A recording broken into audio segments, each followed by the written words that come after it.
Salut à tous, bienvenue dans notre série Learn with Phoenix. Aujourd'hui, on plonge dans un sujet central de l'écosystème crypto, les oracles. Que sont-ils? Pourquoi sont-ils très importants?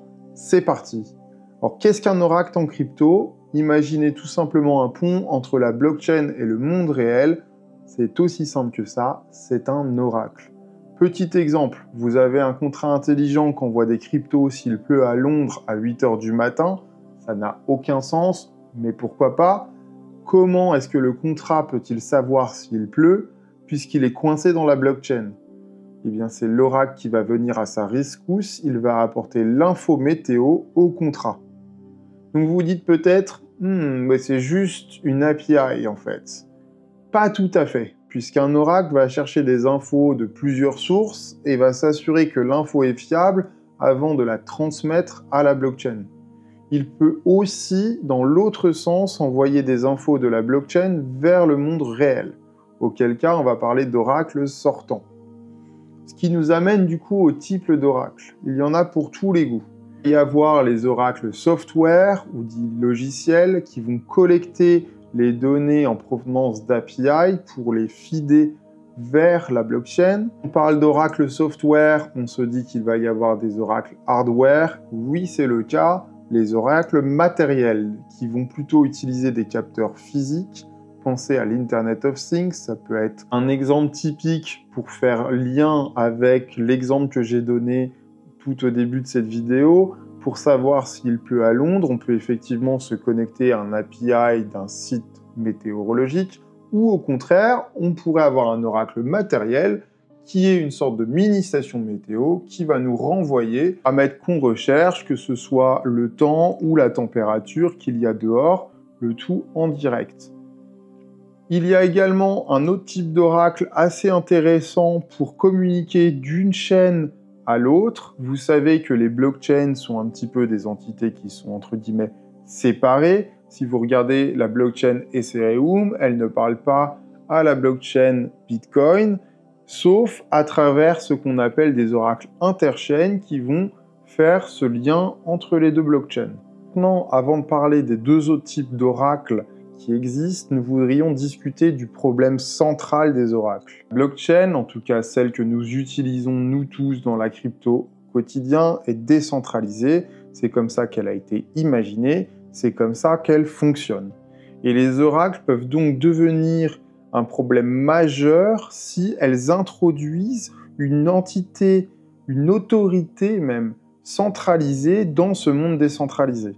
Et de ce fait, un oracle décentralisé pourrait devenir une faille dans cette décentralisation, c'est-à-dire que des agents malveillants pourraient très bien passer par l'oracle pour donner des mauvaises informations et ainsi exécuter des transactions basées sur ces informations incorrectes, transactions qui ne pourraient même pas être inversées à cause de la nature même de la blockchain.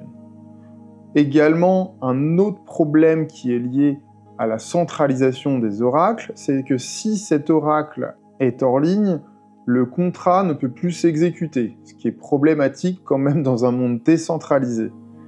Donc dans un monde idéal décentralisé, les oracles devraient nous donner des informations qui sont très correctes, jamais altérées, qui garantissent que cette donnée vient d'une source à laquelle nous pouvons avoir confiance, et enfin est disponible à tout moment.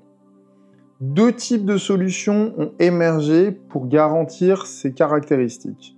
Les oracles de consensus et les oracles décentralisés. L'oracle de consensus, tout simplement, va se baser sur plusieurs autres oracles qui vont tous lui apporter la même information, et sur cette base-là, on va avoir une diversification des sources d'informations, et un consensus propre à cet oracle va être chargé de valider l'information qui vient d'en dehors de la chaîne. C'est une sorte de semi-décentralisation, puisqu'il y a encore un propriétaire qui doit approuver ce consensus, mais au moins ça apporte une première étape dans la décentralisation. Les oracles décentralisés sont définition beaucoup plus en ligne avec la nature même de la blockchain. Elles vont se baser sur un réseau de pair à pair, peer-to-peer, pour former un consensus de data qui viendrait, encore une fois, d'en dehors de la blockchain, que vous connaissez certainement tous, est celui de Chainlink, puisque Chainlink est tout simplement un réseau d'oracles décentralisés, et ça offre 3 couches de décentralisation.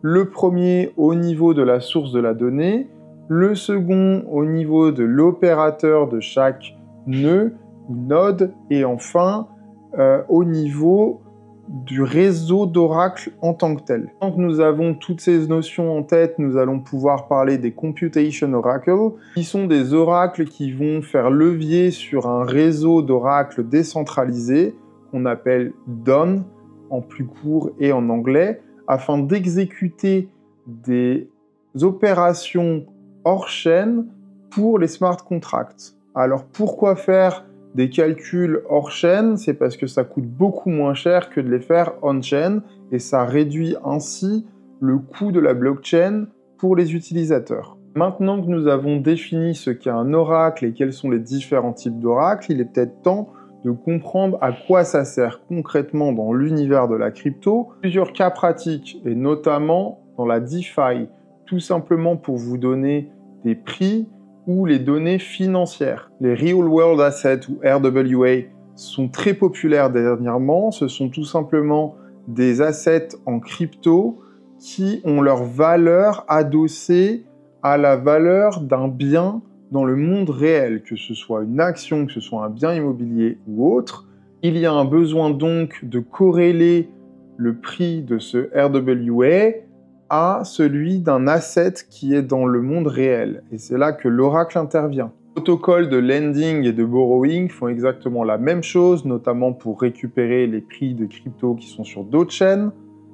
Les oracles ont également une utilité dans le monde des NFT, notamment pour tous les NFT dynamiques qui vont changer sur la base d'événements extérieurs ou qui vont devoir se générer sur la base de traits aléatoires.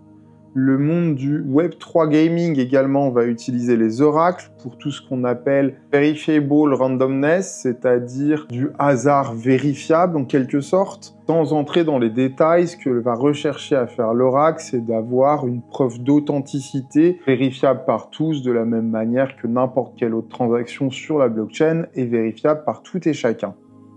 Pour conclure avec nos exemples, nous allons parler d'un exemple qui est affiché sur le site de Chainlink directement et qui parlera très certainement à toute la nouvelle génération, c'est l'utilisation des oracles dans tout ce qui est développement durable. Ça peut paraître un petit peu abstrait dit comme ça, mais les oracles, comme nous l'avons indiqué, peuvent faire parvenir au smart contract des données environnementales venant de lecture de capteurs, d'images satellites, ou même de calculs faits par des algorithmes de machine learning. Le smart contract va alors utiliser cette donnée pour déterminer si oui ou non la contrepartie s'est engagée dans des pratiques durables et va pouvoir ainsi rétribuer celles qui auront eu les pratiques les plus durables et inversement, analyser les entités qui n'auront pas joué le jeu. C'est un petit peu, si vous êtes familier avec le concept de Sustainability Linked Loan ou bond dans la finance traditionnelle, l'équivalent en DeFi. Encore une fois, merci d'avoir regardé cette vidéo. Si vous connaissez d'autres utilisations plutôt intéressantes des oracles, n'hésitez pas à les partager dans les commentaires. Nous sommes curieux, notre communauté est curieuse, donc n'hésitez pas à interagir.